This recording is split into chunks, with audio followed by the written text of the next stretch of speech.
Hey gang, this week's episode is brought to you by oldschoolshirts.com. Hey, check them out. You like defunct teams and leagues and t-shirt form? Well, you'll find them there, but a whole bunch of other stuff too. Do you remember a radio station of the past or perhaps a mall that you used to go to? All kinds of great cultural and sports memories can be found at the great folks at oldschoolshirts.com. Promo code GOODSEATS for 10% off all of your purchases. And now, here's our show. Come see tomorrow's stars today at Dwyer Stadium. Bring the whole family and catch all the action. From fireworks, great tasting hot dogs, and of course, Muckdogs baseball. What a combination. Go to muckdogs.com to purchase tickets and check out all the great promotions for the season. From birthday parties to group events, along with autographs, pictures, and lasting memories. Professional baseball in Batavia since 1939. Keep the tradition alive and support your local Batavia Muckdogs baseball. Welcome to Good Seats Still Available, a curious little podcast devoted to exploring what used to be in professional sports. Here's your host, Tim Hanlon.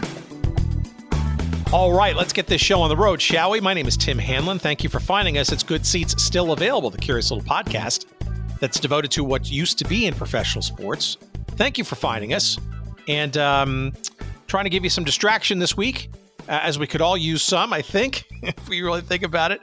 And baseball is a wonderful solve for any of the injuries that we might be going through these days. We are ecstatic to be joined this week by the author of a wonderful new book. And I think you're going to really enjoy this conversation and the topic about it. His name is Will Bardenwerper, and the book is called Homestand, Small Town Baseball and the Fight for the Soul of America. And the clip that you just heard there kind of sets the tone. We're going to go back. Well, that clip goes back to 2010. And if you were watching television in upstate New York, you would have seen that ad touting the wondrous doings of the Batavia Muckdogs of the New York-Penn League, which we've talked about on this show on a couple of different occasions. A league that has been or had been part of baseball's minor leagues since at least the late 1930s. The Batavia Muckdogs were in various carnations previously known as the Indians or the Pirates, the Trojans, the Clippers, and they were known as the Batavia Muckdogs from 1998 all the way until the demise of the New York-Penn League in 2020. Now, this is a story of minor league baseball, the contraction, the centralization and amalgamation, if you will, under the auspices now or the thumb of Major League Baseball. All of that occurred in 2020 in the wake of the pandemic. Many would argue that Major League Baseball had it out for minor league baseball perhaps a year or two earlier than that, and the pandemic just hastened what ultimately transpired. But as you know, about 120 or so teams were essentially chosen, were blessed by Major League Baseball and reoriented, reconfigured into what is now a centralized version of what is still today known as minor league baseball. And, you know, the Diamond Baseball Holdings, the private equity-backed firm, I think owns almost 24 of those firms. They seem like firms, right? But baseball teams now in minor league baseball. And the New York-Penn League arguably did not survive very well, shall we? A handful of teams wound up surviving and being reconstituted. Aberdeen and the Brooklyn Cyclones and the Hudson Valley Renegades, they all made it into what is now known as the High A East League. But there were a bunch that got shaken out. And one of those teams, some didn't come back at all, but one that did figure out a way through to reconstitute itself in 2021 when baseball essentially came back, as did most of the real world, into now something called the Perfect Game League. Actually, it's called the Perfect Game Collegiate Baseball League. And like the name implies, it's a collegiate summer baseball league. There are a handful of them out there. And it's basically not quite amateur, not quite pro, but it's still minor league baseball in probably a purer form that is in a compact summer schedule. And the Muckdogs have retained not only their name, but their bravado, shall we say. They are still very much a brand name, and they still live and breathe, thank you very much, very well, at Dwyer Stadium there in Batavia, New York. But this story, written by our guest, Will Bardenwerper, really kind of gets into how that really happened. And frankly, what has to happen in a dramatic turn of events like that, especially for a town, call it a city, it's probably more a town, like a Batavia, New York, which has been synonymous with minor league baseball for decades, almost a century, all of a sudden having to come to grips with the notion that their minor league baseball team and league is going to go away without any sort of guarantee of any kind of future, a reconstitution of what maybe baseball could look like coming out of the pandemic, and what could that be? What league would that be in? But also at the same time, the parallel angst of what's Batavia all about? Are we losing our soul? If baseball is going to walk away or not be part of our fabric as it has been for generations, what does that say about us as a community?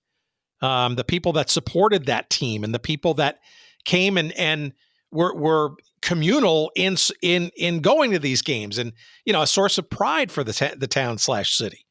Batavia is really a prism for a lot of communities that had to go through this sort of soul searching, not just about how professional baseball might still exist coming out of this reformation and post-pandemic life.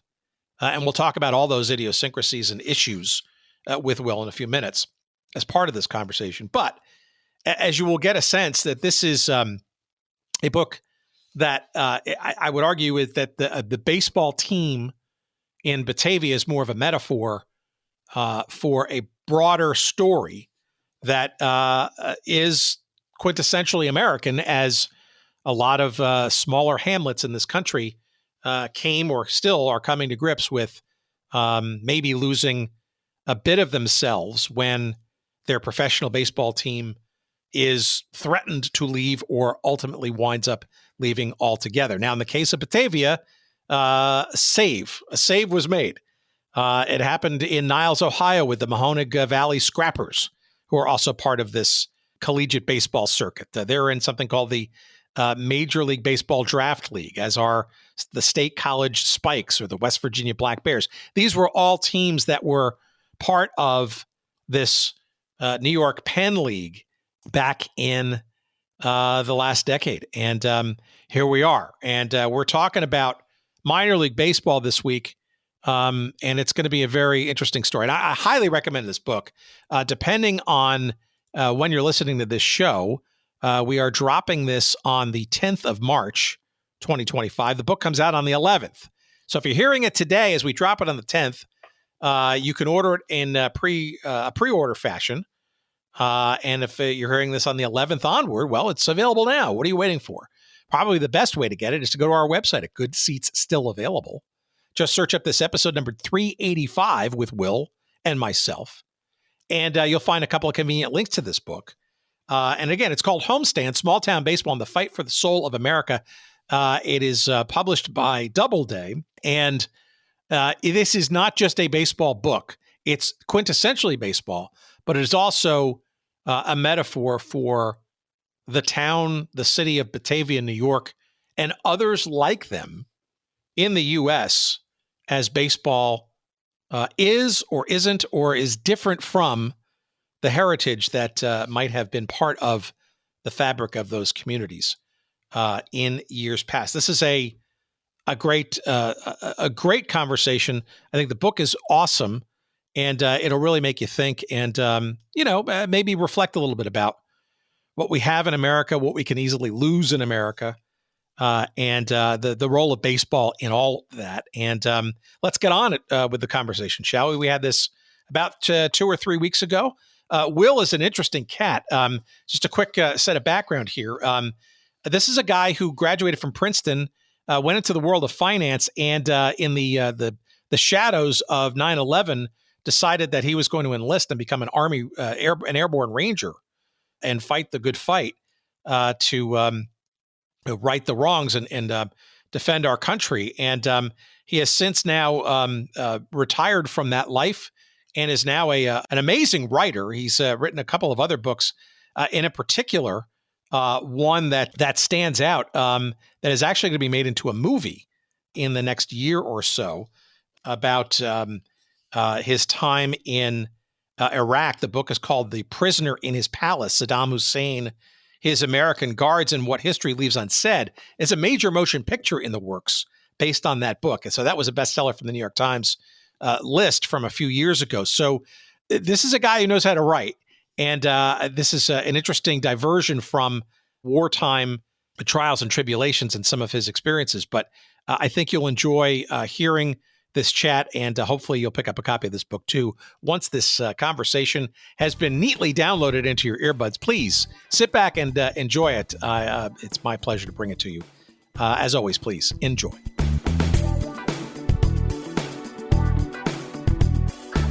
I'm fascinated by this story and this topic and stuff, but I'm even more intrigued by your background, because if one looks at your resume, right, one doesn't necessarily expect this kind of a story from you.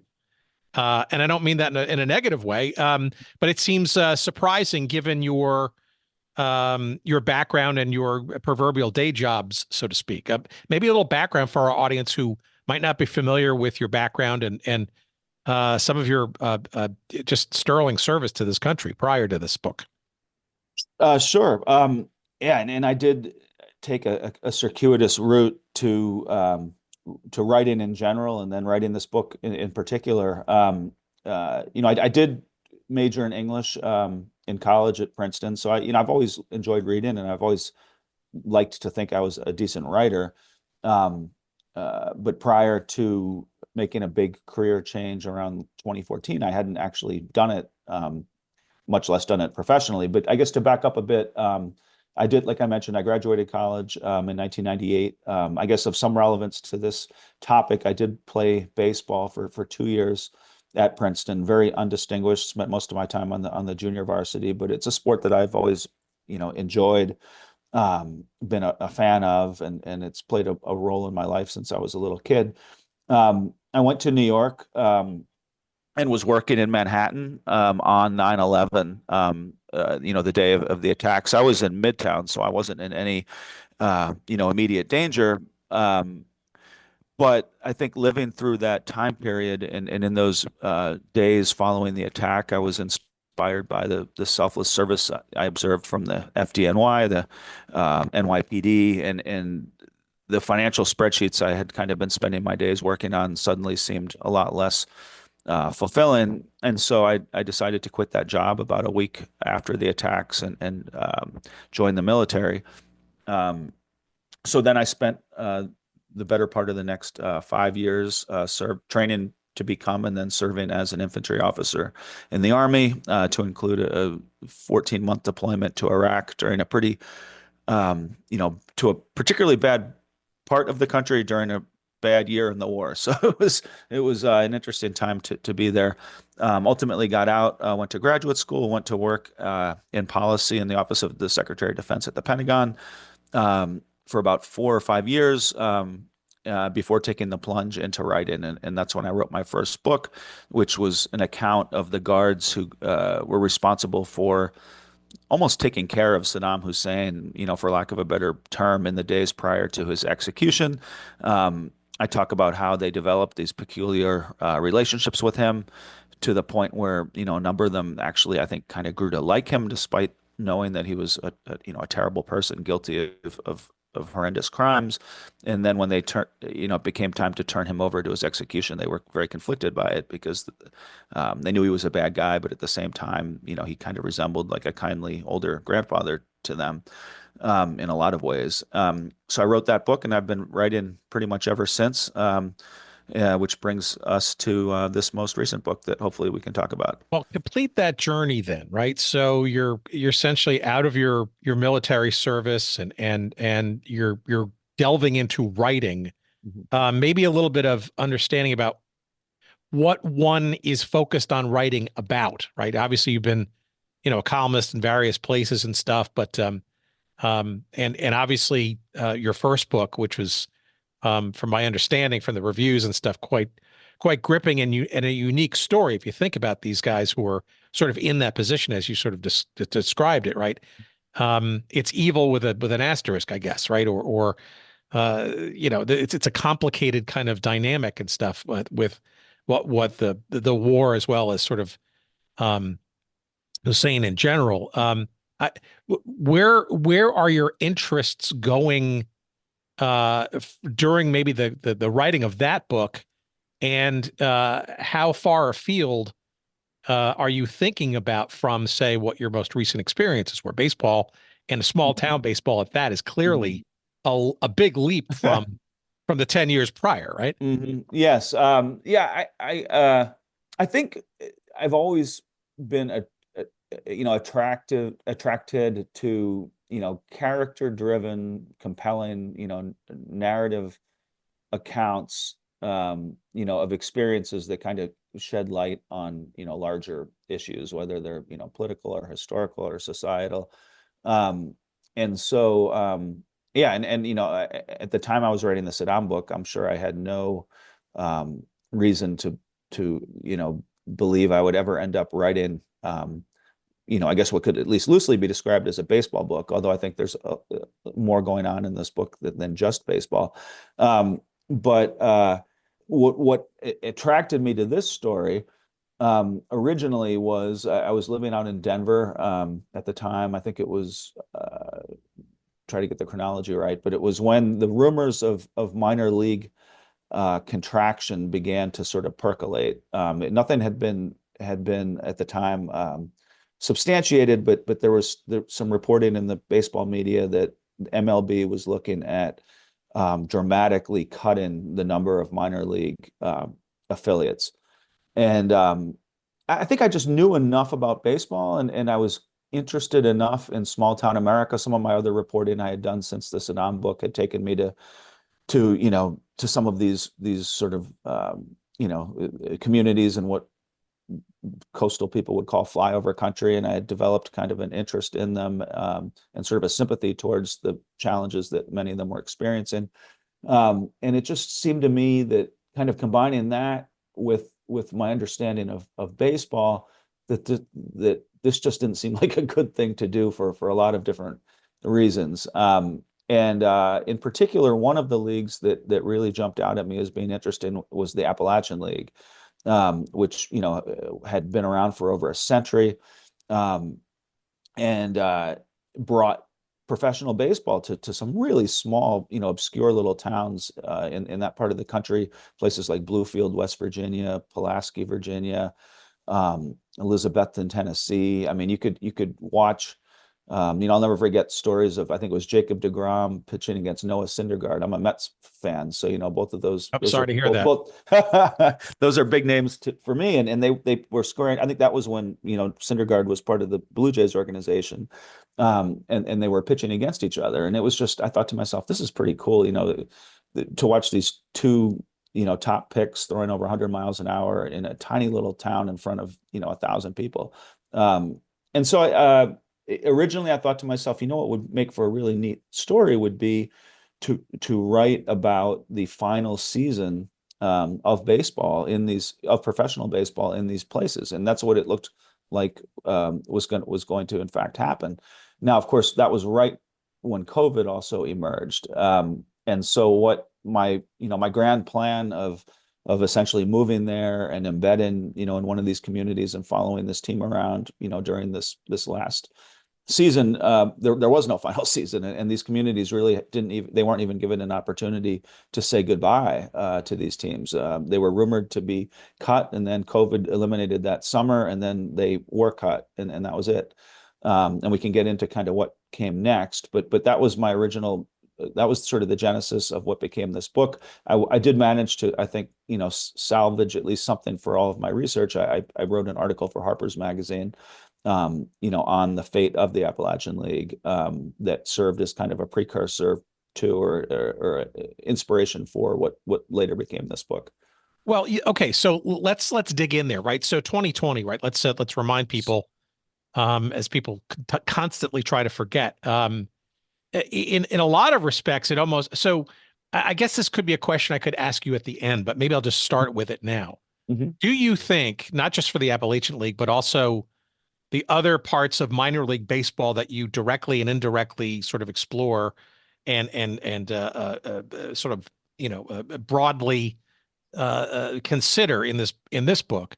Do you think cause or effect of this contraction, uh, uh, privatization, winnowing of smaller teams, and the entry of private equity and that kind of stuff?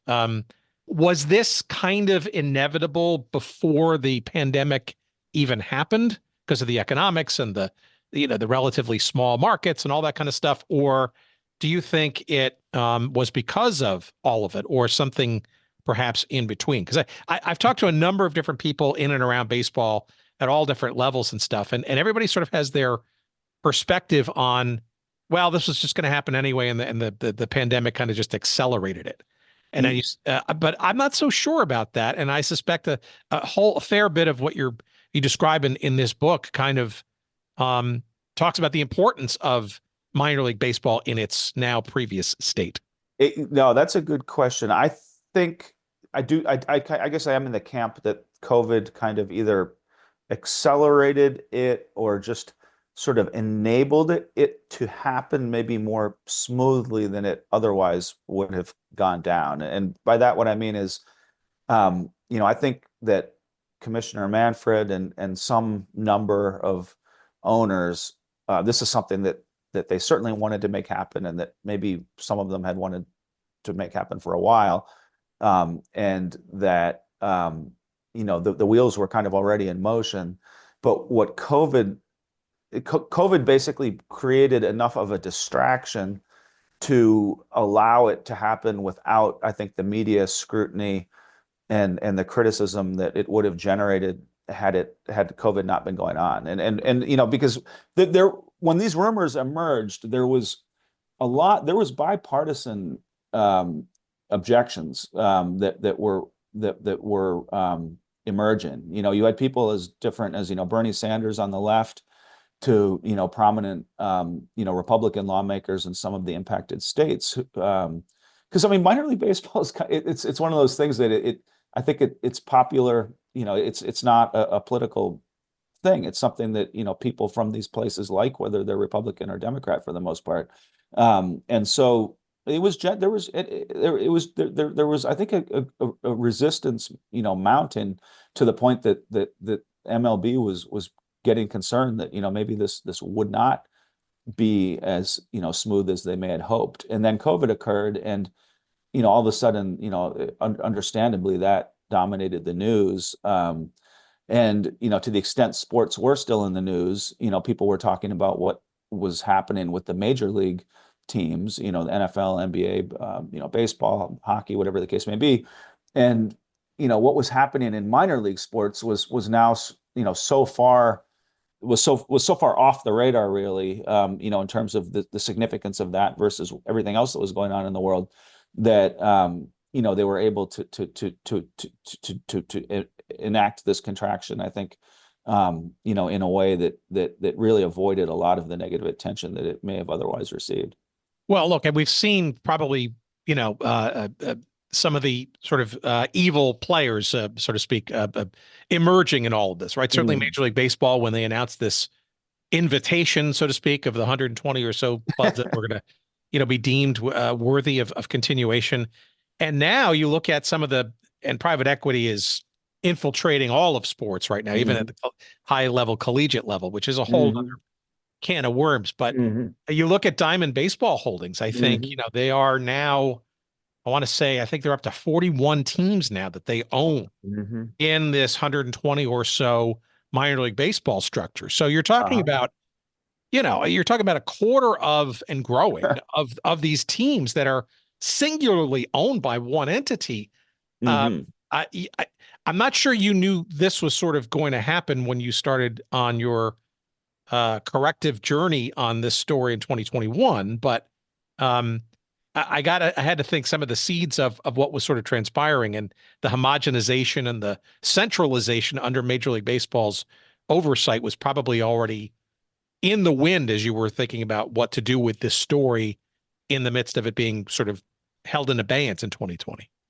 Yes, I mean, and that number, I mean, it's amazing because every time, I look at it, that number is bigger, so, if I had looked a month ago, it might have been 38, and it's been trending in that direction since, I began writing, so I'd have to continually go through my draft for that Diamond Baseball paragraph, and it, would say 21 teams, 24 teams, 28 teams, 31 teams, and who knows where it's going to end. I think they're I don't know if it's I think Major League Baseball has put a limit of 50 teams or something. I don't know where that's coming from, or if it was just sort of a goal or some kind of just placeholder number and stuff. But still, my God, but the way that transpired, and I didn't go into excruciating detail on this in the book, but it was suspect, in that, one of the architects of contraction, he was he was a current minor league owner, as a matter of fact, of a few teams. And he was brought on board as a paid consultant of MLB, and what exactly he did in that capacity is not clear. But then soon after these, 40 odd teams are eliminated, so MLB goes from 160 affiliates to 120 affiliates. He then helps launch this, this business venture that begins gobbling up the surviving teams, to the point where now they've amassed over 40. So, that raises, I think a number of questions, but I think the bigger issue is really what kind of impact is this sort of homogenization and centralization, like you mentioned, going to have, on the economies of these local communities and on the product. How is the ballpark experience going to be different, now from before? And I have to give them credit. They're saying all the right things now, as far as, we're going to defer to the expertise of the local management. We're going to keep most of the management teams in place. And that's all good and fine. But, I think, if you look at private equity in general, a lot of businesses that they've begun to move into, the private equity people have done pretty well. The other interests, have not done as well, whether you look at the newspaper business, as a great example, or elsewhere. And so I think my concern would be, when the bottom line, as they see it, becomes, negatively impacted by any number of different factors, what do they do then? And I think it's a lot of these teams had historically been sort of mom and pop operations, run by local, business leaders or community leaders. And it's a lot harder to fire people that you've worked alongside for years than it is to, fire people who are just numbers on an Excel spreadsheet, when you're sitting in an office tower in Manhattan and they're, flipping burgers in Pulaski. So we'll see what happens, but my gut tells me that, I'm not terribly optimistic. No, I don't think so as well. And we'll finally get back to the story in a second, but now, since we're on this not so tangential tangent, this is not the same thing as rolling up local HVAC entities or funeral homes or pick another, local sort of mom and pop kind of business and try to roll it up for efficiencies. Yes, perhaps, right? It's a sport and there's back office and ticket sales and processes and that kind of stuff. But to your point, mom and pop matter, and the uniqueness and the idiosyncrasies of individual markets, from the stadium and the players and the promotions and the fan bases, right, are as different as the towns and the states and the regions of this country, right? And a lot of things sort of get squeezed out when you centralize that as a somewhat homogenous experience that, increasingly will look similar regardless of where you go, versus, like a franchise versus a unique experience when you're going from Vermont on vacation to Montana and you're watching a different, baseball team And playing and differently. and that's a great way. One of the professors of sport, the business of sports that I spoke to, who himself had actually been the general manager of one of these Appalachian League clubs when he was younger. That's the exact concern that he expressed is, are we witnessing just what's going to become sort of the Home Depotization or the Walmartization of minor league baseball, where, all of a sudden those local, idiosyncrasies and eccentricities, are sort of smoothed out and things begin to look the same. And I think the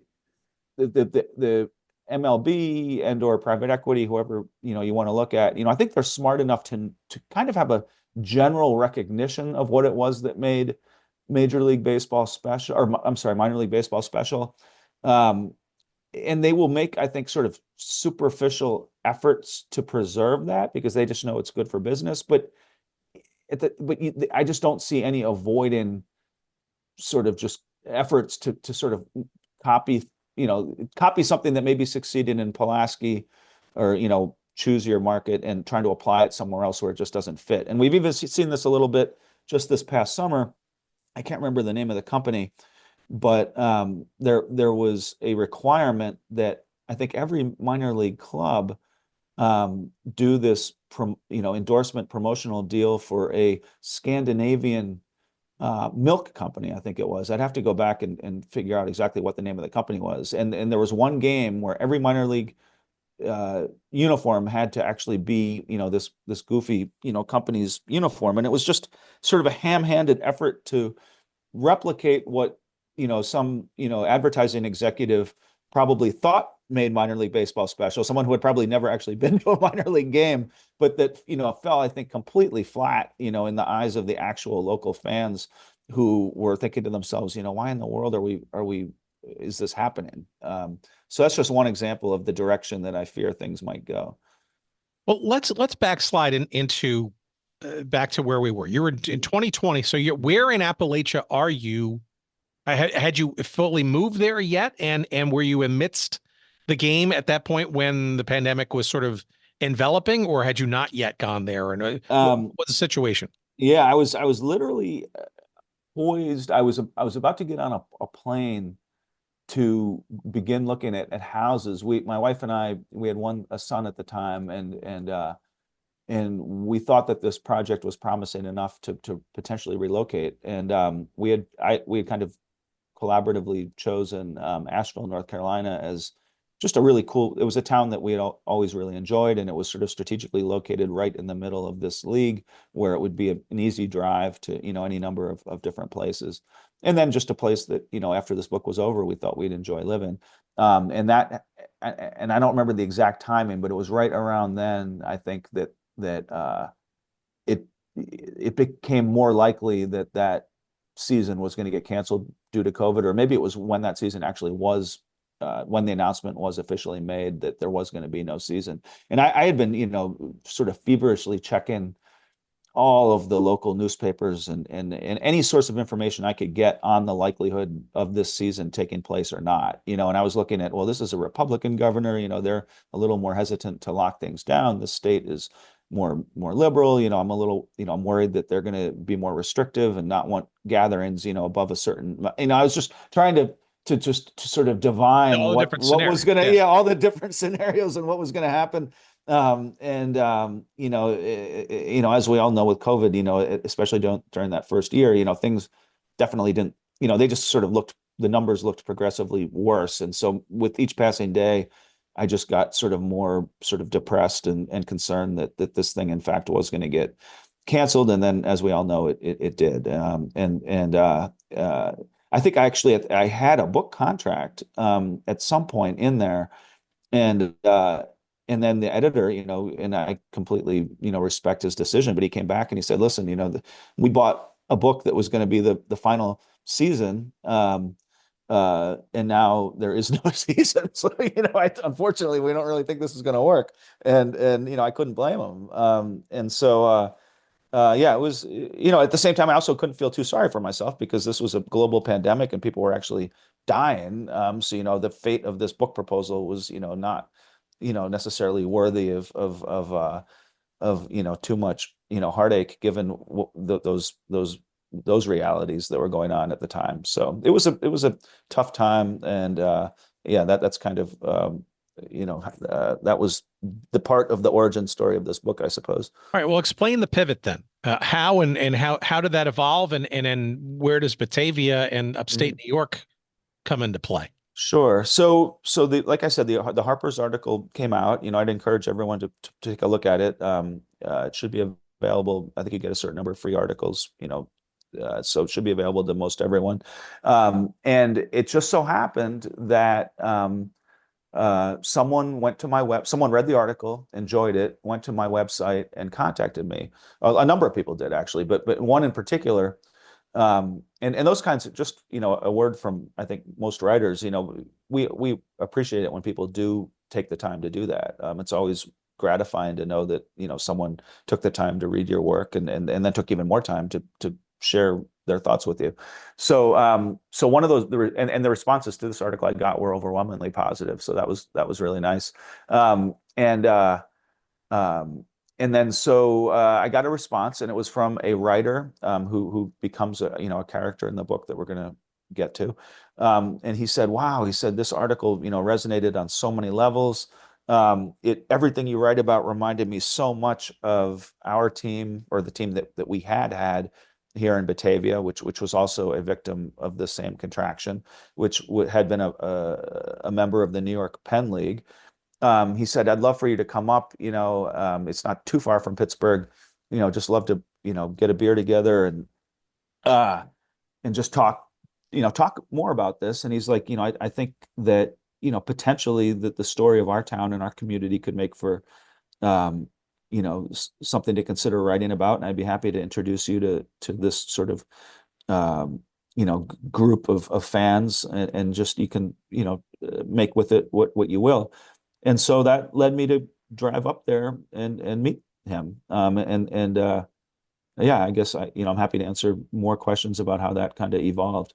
Well, so this it's interesting because you chose both a town, a team, and a league that was experiencing very similar uncertainty and then changes, not unlike the Appalachian League, right? Now, I know my understanding is that the Appalachian League in toto essentially transformed itself or evolved into a collegiate league, a sort of semi-amateur kind of dynamic. But some of the New York-Penn League at the time of this, right, and Batavia, the Muckdogs, as part of that, essentially it was kind of a free-for-all. This I don't know, collapse of the league and the Major League Baseball kind of throwing everything to the wind. So maybe describe perhaps what you were walking into when you got introduced to this Batavia story, because all of the teams in this league, in the New York-Penn League or the Pony League, depending on the years you're talking about, were just a part of the fabric of a lot of these towns. And all of a sudden, all of them had to figure out, okay, we're not going to be around next year. What do we do? How do we reinvent or what's our next step? Batavia was one of the lucky ones, but not all of them were. Yeah, so I was attracted to Batavia for a number of the same reasons that I had been attracted to some of those Appalachian League communities, in that they were working class towns. They had been impacted, I think, negatively by deindustrialization and a number of sort of socioeconomic forces over the previous decades. And baseball had been kind of the one enduring, affordable, fun thing that they had that could bring the community together. As I describe in the book, these games really resemble more of like a sort of a family picnic or a community gathering than anything else, in that they're so cheap that the same people can go, every night of the summer, across generations, from 80-year-olds to toddlers, and everyone in between. And then this connection they had to the major league parent was something special, and something that they took a lot of pride in. Even though they may be in a remote place that had, struggled in a number of ways, there was still this direct connection to, Yankee Stadium or Wrigley Field or Fenway Park. And so, I just thought that there was something kind of magical in that. And so that same dynamic, like you said, was at play in the Appalachian League and also in Batavia in the former New York-Penn League. You mentioned the collegiate element to it and kind of what came next. And the reason that, because I could have written a similar story, I think, about the collegiate league that was stood up in to take the place of the Appalachian League minor league affiliates that had been eliminated, but that Major League Baseball was kind of trying to help run that and was providing some degree of, I think, financial support for that league. And I just was reluctant to get involved in something that had, Major League Baseball's fingerprints on it, because it just complicated things in a way that I thought it would just make the story more challenging. And it would probably also make access a lot more difficult because I don't think they would be thrilled by the story I was trying to tell. And so that's why I went ultimately to Batavia and wrote about that collegiate league, because that one was truly independent of any Major League Baseball, connection. And my attempt was really to try to explain what had been stood up, to fill this void that had been left by by these teams having been extinguished. And so that was, what led me up there to ultimately spend a summer chronicling that.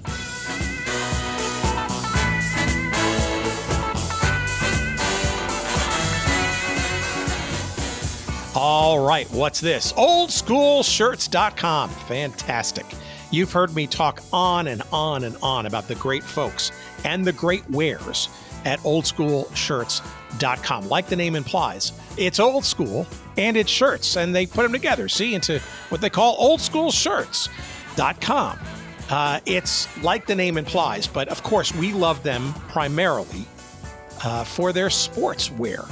You name the league of the past, you name the team of the past, the chances are huge that they're going to have more than one shirt and different color schemes for things that you may remember from the United Football League or the Major Indoor Soccer League or various flavors of the original XFLs, plural, or the Federal League perhaps, or maybe World Team Tennis, or maybe it was the North American Soccer League, and on and on and on.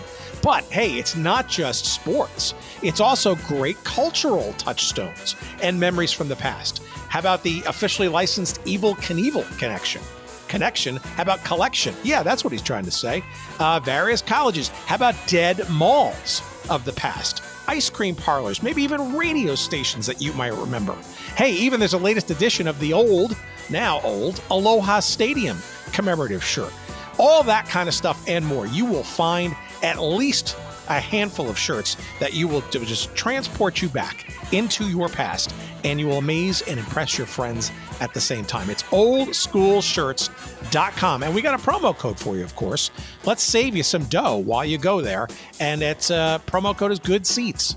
Good Seats. That's the promo code at oldschoolshirts.com. Promo code Good Seats for 10% off all of your purchases. Hey, P.F. Wilson and your friends at oldschoolshirts.com, thank you for your sponsorship of the show. And now, back to our conversation.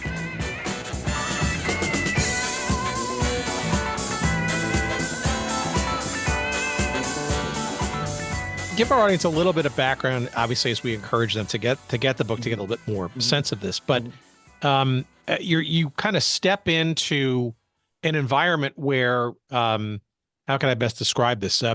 It's not just about baseball, but it's also a bit of the fabric or the soul of this town or the miniature metropolitan area, sort of being, it's almost like a slap in the face, right? That essentially Major League Baseball and or its minor league team, right, is being essentially closed, taken away, and it that sends a signal, right?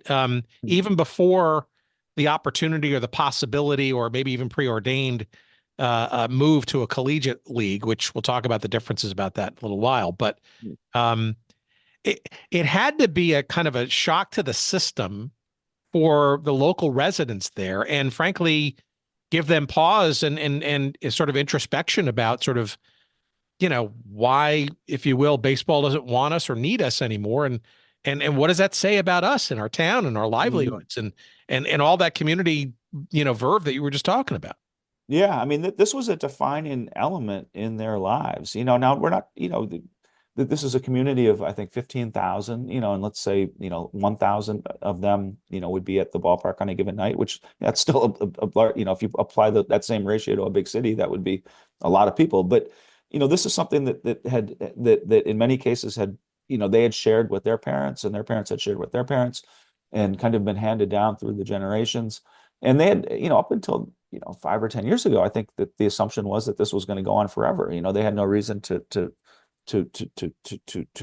worry, that this was somehow, that this at some point was going to get taken away from them. And just to kind of illustrate, what I would contend is one of the flaws in the rationale provided by MLB. We're talking about teams that generally would cost roughly the amount of one major league minimum salary for the major league parent to pay for to keep them around for a season. So let's say 500,000-600,000, whatever the case may be, to float let's say the Muckdogs for a year. You're looking at a sport where now we're rapidly getting to the point where there's going to be the first, $1 billion player, with, Soto and Ohtani already now in the $700 million range. I looked at numbers, and I mentioned some of these in the book, but you have major league players who are now making over $200,000 a game, and so it's not like this money wasn't there. It's not. And in fact, these teams could have been preserved at, this is pocket change to the organizations that we're talking about. And to me, that just kind of added, insult to injury. And so, yeah, I think absolutely the people who lived in these places were, kind of smartened from that. They may not have dug into the numbers as deeply as I did, but I think, they kind of intuitively knew that whatever MLB was doing to help support this team, or basically they intuitively knew that MLB had the money if they wanted to continue.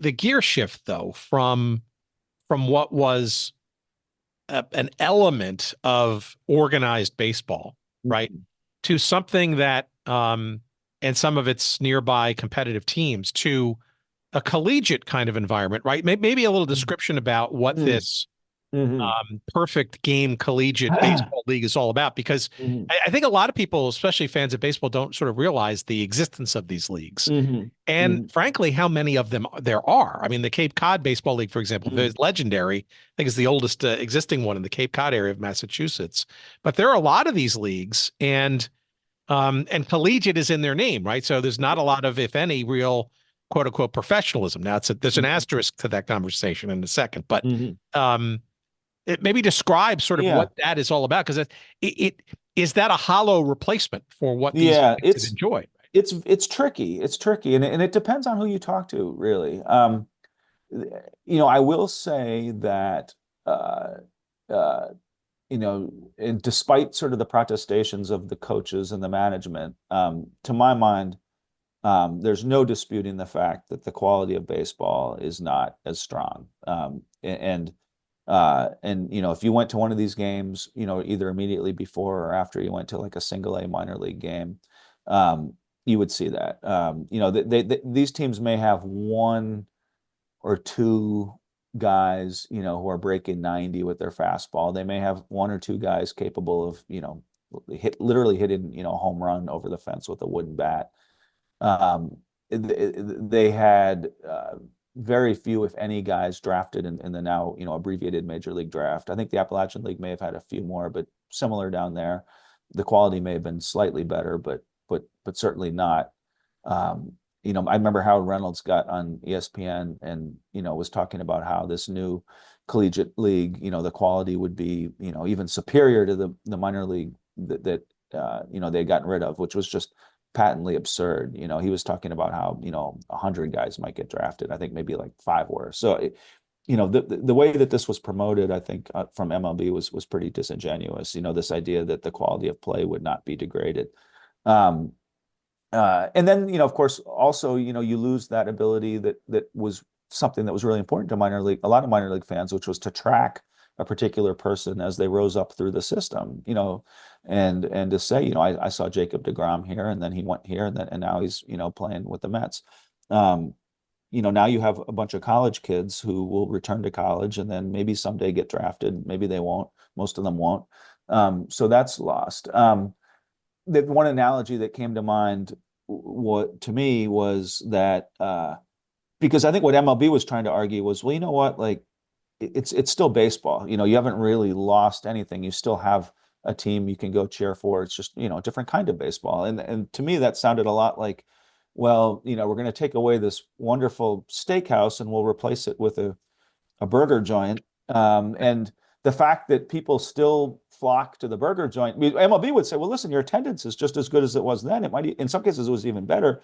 That proves that you really never, needed minor league baseball in the first place. And my point would be, well, just because we had a steakhouse and now we go to the burger place because that's all we have, doesn't mean that we wouldn't rather have steaks, or that it was okay to rob us of the steaks and replace it with a burger. So, I think that it would be crazy to argue, that they're quote, just as well off.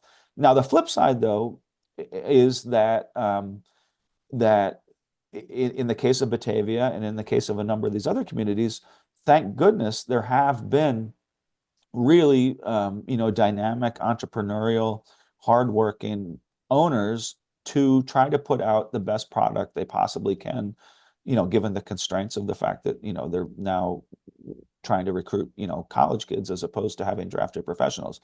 And so the ballpark experience is still a lot of fun. The guy on the field might be throwing 85 instead of 92.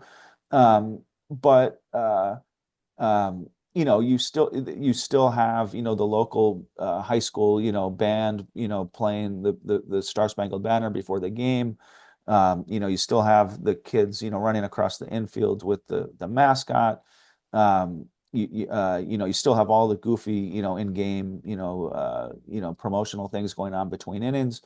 And it's still a place where friends and neighbors can come together and have a beer and spend time together. And that's no small thing, and so that has been preserved, at least for the time being. I think, economically, it remains to be seen how enduring that may be, without the support of Major League Baseball. I think, the margins are thin in minor league sports, as I'm sure you and all your listeners know. The entire landscape is just littered with leagues and teams and franchises that have gone under. And so, they've gotten off to a pretty strong start in these first years.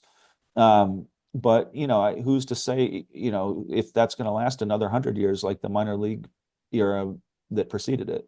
So I hope it does, but, I'm a little worried. How did you sense the fans and the people that you got to meet and hang out with on a regular basis and travel with this team and stuff? How did they adapt, do you think, to the shift? And I guess in particular, the players, the quality of play. I mean, these are college kids, right? And we're still talking at the time of this writing, this book, a period just before the advent of NIL, right, where money was kind of part of the deal, right? These guys are not getting paid. I mean, talk about keeping the expenses low.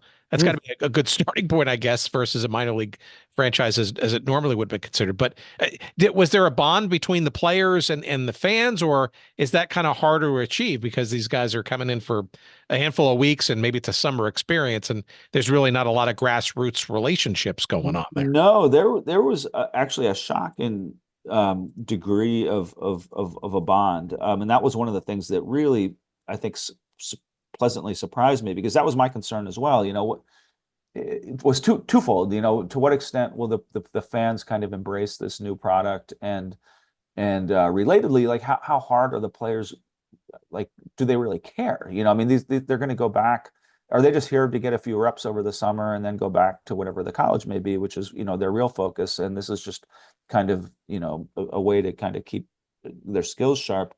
And that what I discovered was interesting. First of all, they really, bought into this team, and they wanted to win. I mean, their enthusiasm and their excitement each day was really remarkable. Uh, and that was partly a testament to their manager, and his leadership, and the leadership of some of the player, just the individual leadership of some of the players involved on the team. And equally noteworthy was the extent to which they bonded with the fans. And I think this was more explicable in that, a lot of these players came from sort of mid-tier college programs. They weren't coming from, UVA and Vanderbilt and Texas, where it's routine to play, on first class facilities in front of, 5,000 people. They came from, schools like Niagara or, I'm trying to think of, places where, they'd be lucky to maybe get a few hundred fans. Yeah, or maybe at D3 a game. even, or, Yeah, exactly. Yeah, D3, yeah, Canisius and yeah, some plenty of D3 schools represented as well. And all of a sudden, and again, Batavia was sort of uniquely successful, due in large part to their owner, and to the community there supporting them. But they'd be playing in front, some nights in front of 3, 4, 4,500 people, in from, the staging of the event, it was indistinguishable in a lot of ways from the minor leagues, as far as, the pregame pageantry that would be involved, and, and some of the different promotions. And so, I mean, for them, this was a real treat, and something that not all of them had experienced. And so they were, very appreciative of that community for the degree of support that they received. And in turn, the community loved the fact that the players were so excited, because it was different. Some of the minor leaguers, especially if they were like, top picks, they'd probably be like, well, I don't really want to be in Batavia. I want to get to the major leagues as soon as I can. And, by the way, I also have, $500,000 in the bank from my signing bonus, so they might be a little more inclined to be aloof. And the organizations in some cases were probably a little more protective of them and wanted to cocoon them a little bit. And so, now, you have these kids, these college kids, who are just happy to be there, happy to sign autographs all day long. A lot of them have probably never been asked to sign an autograph before, so they love being treated like a celebrity. And the kids, and I know this because I've, my own, at the time he was a 5-year-old boy, now he's going on 8. But, he doesn't know the difference between Bryce Harper and some kid, pitching in Batavia. To him, it's a big guy in a cool uniform that throws the ball really hard and is signing his autograph. And so the fans got a kick out of it. So from that standpoint, that was really cool, and that was really nice to see. And this was the second season they were doing this, right? This is the 2022 season, right? So, yeah. It also speaks to the resilience of the team, because the first year in there, right, they barely missed the playoffs. But this year that you were following them, they actually almost won the finals. They actually made it to the finals. Yep. That also had to give the fans and the club, I guess, a bit of a sense that, hey, this is kind of something. We do have something still going here. Mm-hmm. Yeah. Oh, yeah. I mean, and I think the fans also, a lot of them had grown to really dislike MLB. And that's another reason why I think this was kind of a boneheaded move on MLB's part, because they unnecessarily alienated some of their most loyal fans, in parts of the country where, they don't have a major league presence. And so, I think a lot of them were like, well, what, screw MLB. Yeah, the quality on the field might not be as good, but we're going to still go out there, and support what we have. And oh, by the way, we're not going to watch, you'd be amazed by the number of people I spoke to who, were hardcore baseball fans, because fans at this level come in all varieties. There's people that go there just to, have a place for their kids to run around on a summer night, to people that, obsessively, would follow, every part of the game. And, even among some of those folks, who keep score religiously and who know the nuances of everything, a lot of them said, I used to watch every, fill in the MLB team, game, and I'm never going to turn it on again. I'm done with it, and who knows if that will last. Maybe some of them may eventually sort of relent and and start watching games again. But at the time, there was a lot of bitterness towards MLB, and I think there was and I think that led to even more enthusiasm for this team to help fill the gap that was left with as they distanced themselves from MLB. Well, besides the season and playing it out and the evolution or the gear shift from a pure play minor league team to a collegiate league kind of thing. What did you learn about Batavia as a town? Because there are obviously some bigger issues here too, right? I mean, you mentioned before the deindustrialization. There is definitely it seems in this day and age, and I don't want to get too sort of politically charged here, but there's there's the urban areas and there's the seemingly the more rural areas and stuff, and the divides that sort of come along with all that stuff, both societally as well as economically, and certainly it seems politically too. Yeah, I mean, I think one thing, and this is not, something that I am the first person to kind of discover. But even going back to the famous book Bowling Alone by Robert Putnam, he actually did a nice blurb for the book. But it spoke to the desire that a lot of people have to just have a place to come together, and this sort of hunger that a lot of people have for a community, and a place to sort of share good times with friends and neighbors. And absolutely, the fact that I think we are living now in such divided times, where we kind of have these two warring political camps that are at each other's throats all the time, and a media landscape that kind of just inflames that. I think everyone it really just treasured a place where you can kind of put that aside and just have some fun. And one great little anecdote or vignette from the book was how there was a security guard who helped collect tickets, and he was the only security guard at the game, and he was a wonderful guy. I got to know him, an Army veteran like myself, a little older, but he could have been, he like sort of a MAGA Trump, he played that part like to a T, just looking at him. And then, the bumper stickers on his car, were I can't remember what they all were, but they were all about, gun rights and, don't tread on me and all this stuff.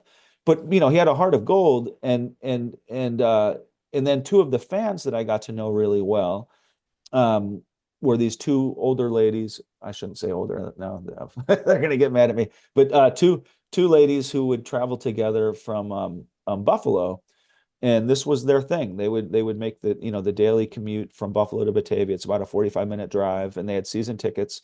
And they both absolutely, their summers were defined by the Muckdogs. All winter long, they would count down the days until opening day in Batavia.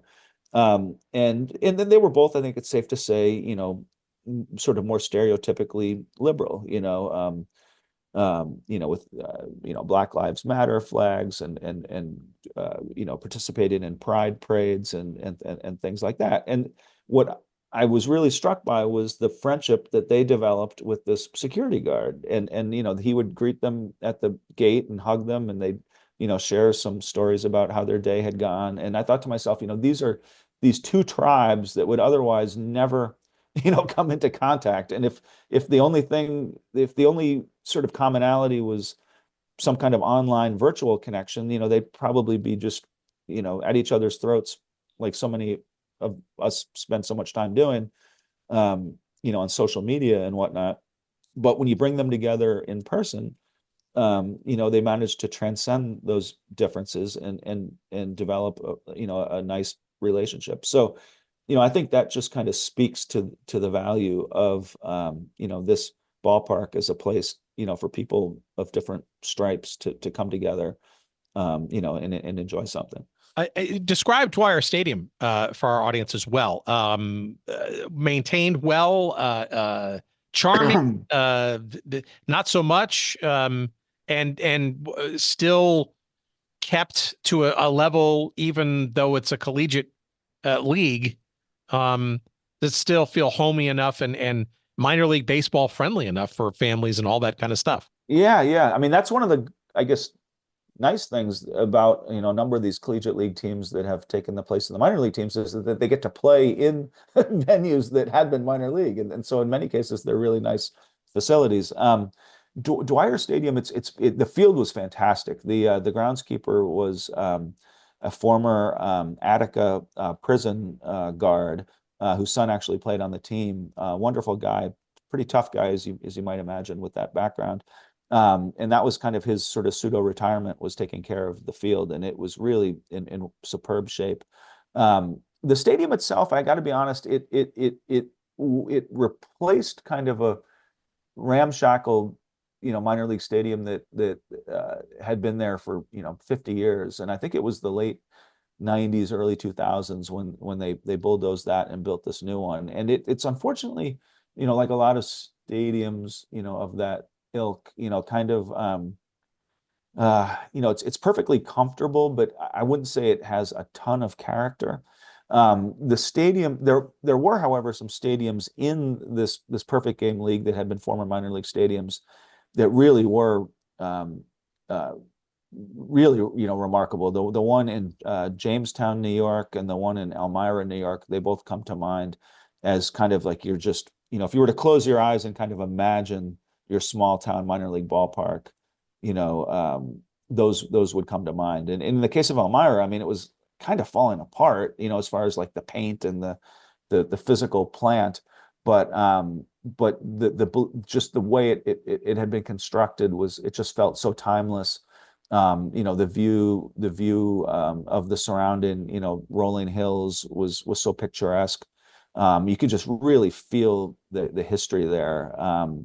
And so I really loved some of those other ones, maybe even a little more than Dwyer. If there was one thing about the whole Batavia experience that was less impressive, it would be the fact that the ballpark itself, I'd say, was perfectly serviceable. It was kept in good condition, but it didn't kind of leave you with like goosebumps the way that some of those other places did. However, I will say the one part that was magical was the sunsets. For whatever reason, the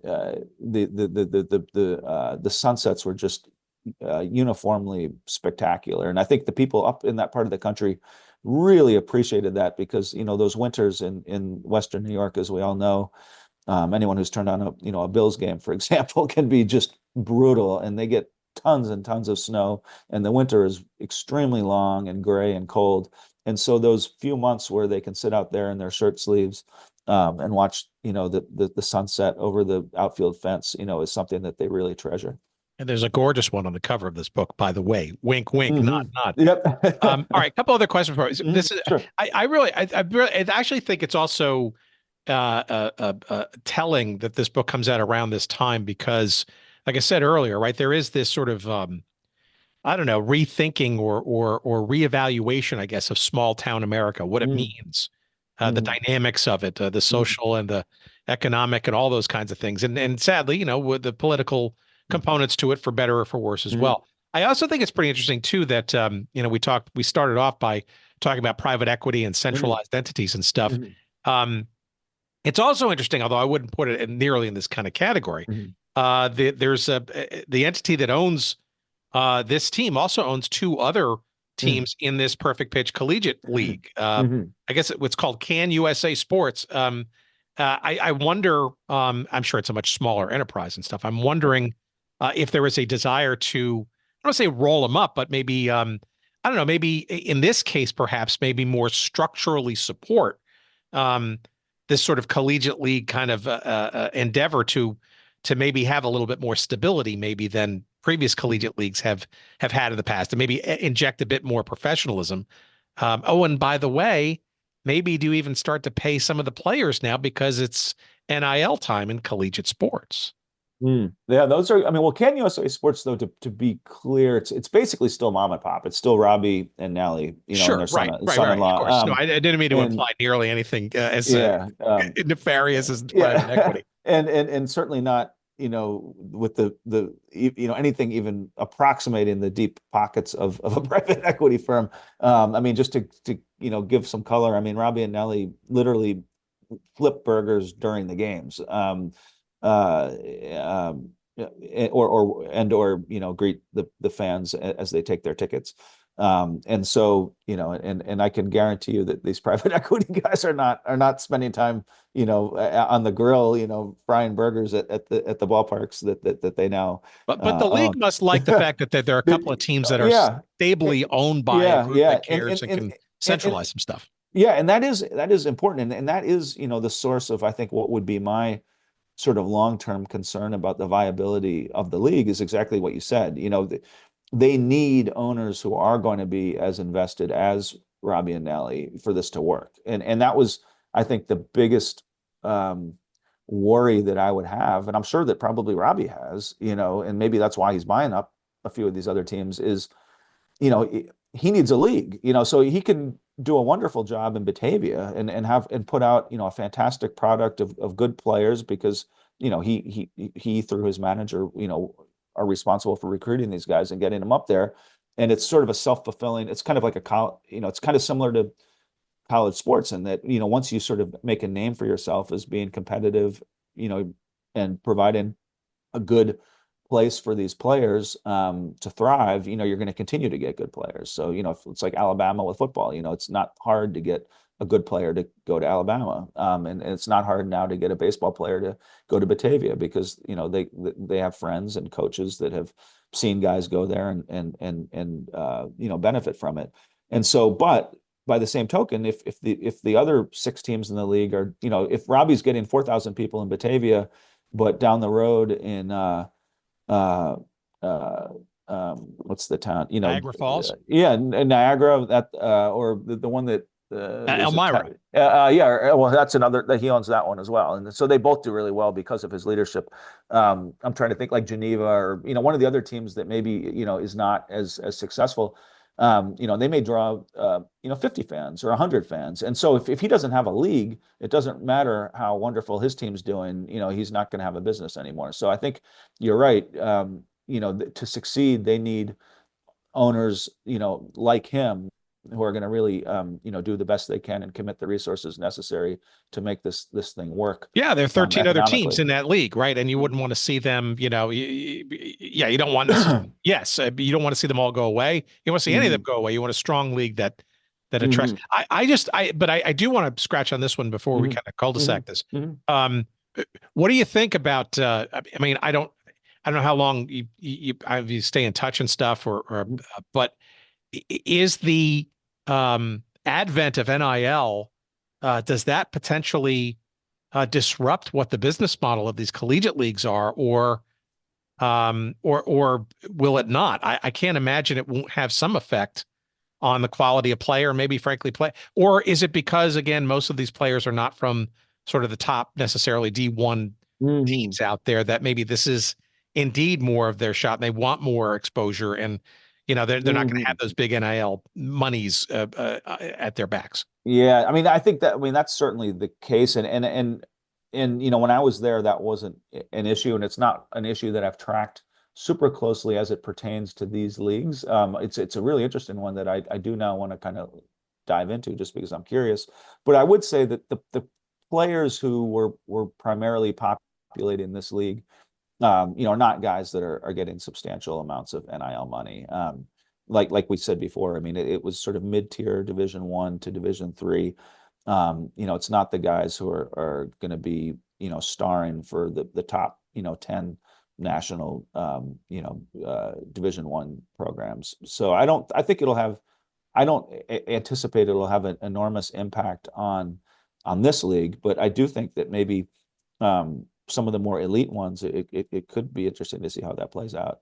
All right, let's try to wrap a bow on this, and I want to give away too much more. I mean, the stories and the characters that you sort of pull out in all of this, like you said before, it's beyond, quote unquote, a baseball story, but there's plenty of baseball that stitches it together. So I think both crowds will be enamored with it. What are your takeaways from your experience in Batavia and that city, that town, in its future, with respect not only to the team but also just as a town and its feelings for itself, given that they sort of went through the shakeup of some of their understanding of themselves by losing a true minor league baseball team. And then I guess in also maybe more specifically, what do you think the future of quote unquote minor league baseball is at this level as well as generally? I think we hinted at some of those things in the beginning, but I'm just, you lived it for a season in this collegiate environment, collegiate league environment. Um, what do you think the future looks like? Is it stable? Is it questionable? There's a lot to unpack there, but two different questions. Yeah.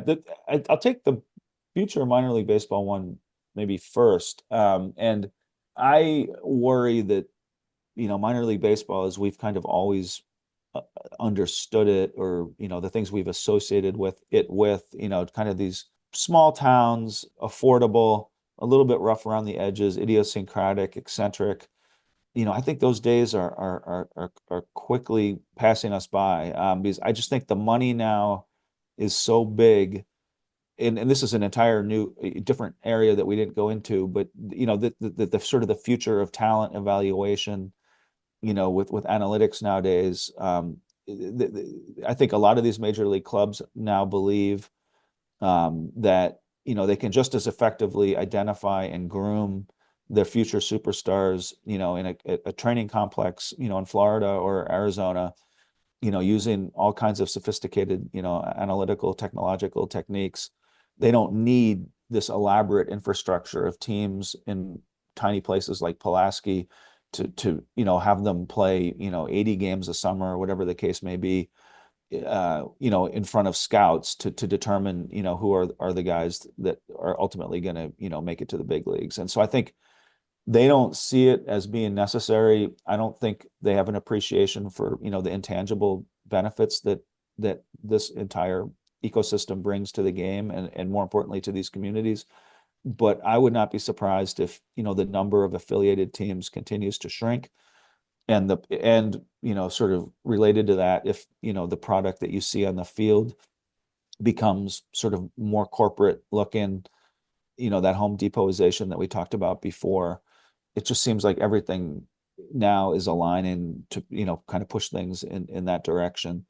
As far as Batavia, it'll always kind of have a soft spot in my heart. Having gotten to know the people up there, they were just so tremendously welcoming of this, stranger who was always carrying around a notebook and, and, writing things down in the midst of our conversations. I really sympathized with the situation that they found themselves in, but at the same time, I was impressed, by what they were doing to keep baseball alive there. So yeah, I have nothing but, sort of positive associations with the community.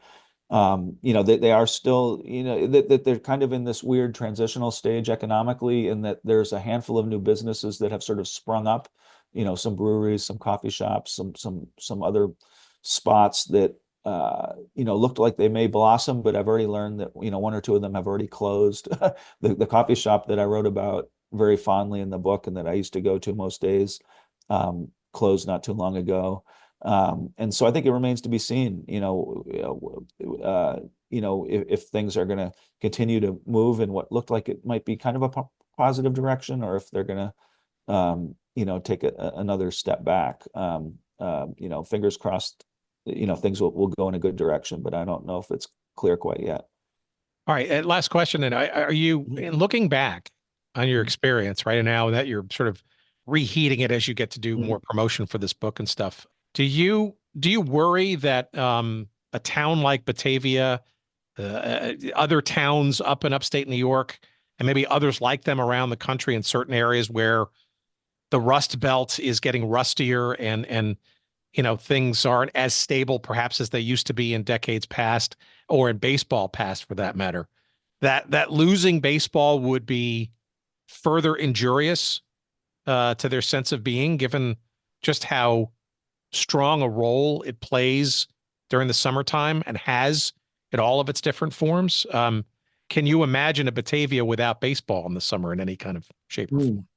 That's another great question, and I don't want to overly romanticize the impact of baseball on places like this, and sort of overstate its significance.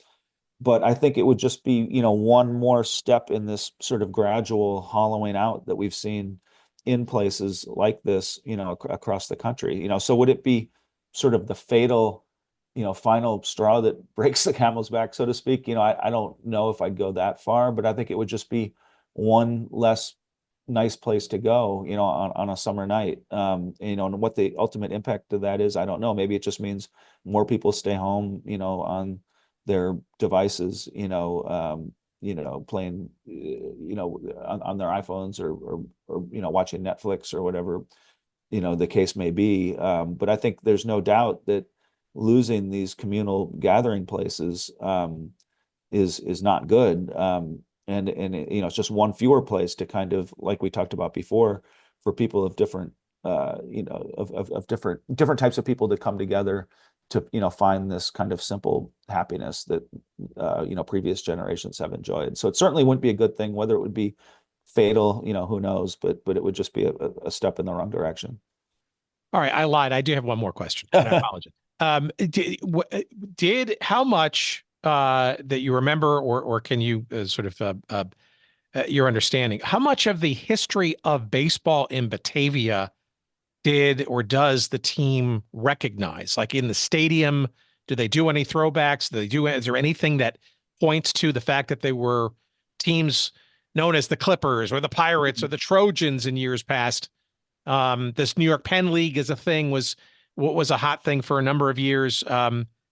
Or is that kind of evaporated and it's just all about the now? Oh, no. That is absolutely alive. And that's, crucial to their identity. They, in this ballpark, they still have all the plaques of, the major leaguers who had played there, and the history of the teams, in their different incarnations, because, over the years they had been affiliates of a number of different major league, parent organizations. And so, no, that occupies, I think, a significant part of, their identity. And they really do preserve that. And part of the reason for that is that, in the crowd on any given night, you have people who, I write about one of them in the book, who grew up down the street, and he's, now in his 80s, but, he would, he remembers the days, when he'd go into the ballpark as a kid and, sell peanuts for, $10 or 10 cents a bag. He remembers, working on wrestling rings to do, sort of barnstorming, wrestling tours that would come through town, or demolition derbies, or, different things that he remembers during World War II, when they would use the old ballpark as, a rifle range, to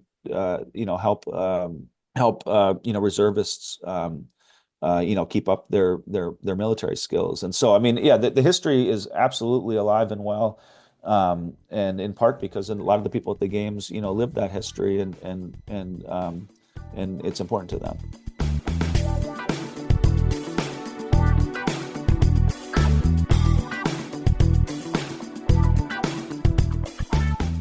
All right, our thanks to Will. And again, the book is phenomenal. It is a great metaphor for small town or small city baseball, the minor leagues, the souls of both of those, where those are both going in the form of one of those, known as Batavia, in this case, the Muckdogs, one of the better minor league baseball names out there today. Pretty cool logo as well. Will Bardenwerper is his name, and the name of the book that is a must get, and I would venture to say is likely to be a pretty major New York Times bestseller candidate, given his past works.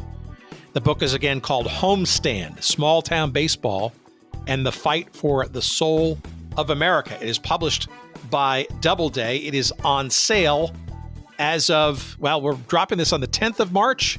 That means it's available tomorrow. If you're listening to this the 11th of March or onward, it's available now. Either way, easiest way is to go to our website at Good Seats Still Available. Spell it correctly, will you? All one word. And just search up this episode with me and Will to, what episode is this number? 385. Number 385. You'll find it there. There'll be a couple of convenient links to this book. You can get it as quickly as humanly possible. I believe it's hardcover or Kindle. Also in audiobook form as well. So 3 different ways to ingest this very well-written, well-crafted book. And while you're there, why don't you also pick up a copy and get prepared for the major motion picture based on Will's previous book called The Prisoner in His Palace, Saddam Hussein, His American Guards, and What History Leaves Unsaid. Is going to be a major motion picture, some big names attached to this film, both the director's side and the on-screen actor and actress's side. This is a guy who, again, Will is an airborne ranger, infantry officer in Iraq, Bronze Star. I mean, this is a guy who literally changed his life from the comfortable world of finance after the horrific events of 9/11, and has since been there and then some, and now back in the more bucolic setting of the United States, and now working on the soul of baseball in small town America. It's an interesting cat, this guy is, and I highly encourage not only that book but Homestand as well. I think you'll be better for it, and you'll find it to be enlightening as I did. Of course, if you're online and you want to check out Will's other work and background, you can go to his website, and I'm going to spell it for you. It's willbardenwerper.com. Pretty easy to remember, but it's kind of hard to spell. So it's Will, W-I-L-L, Bardenwerper, that's B-A-R-D-E-N-W-E-R-P-E-R, willbardenwerper.com. It's easy. Rolls right off the tongue. Right, Will? Come on. You can also follow him on the X Twitter thing at W Bardenwerper, and I'm going to let you spell Bardenwerper again because I just spelled it for you. But that's W Bardenwerper, and that's on the Twitter X thing. The name of the movie, by the way, the working title, I know it's a working title, it's the title for that's emanating out of his previous book, is called A-M-O, Saddam. And so keep an eye and ear out for that. And I'm looking forward to hearing some more stories from Will about the process of how his text was turned into a screenplay, and his role in the process of that, how much, how little, all that kind of stuff. Let's see, what else? If you're on the socials, you can follow us, why don't you? We're on the X Twitter thing at Good Seats Still. We're probably more active, though, lately on Blue Sky. You'll find us at goodseatsstillavailable.com on Blue Sky. We're also on semi-active on other socials.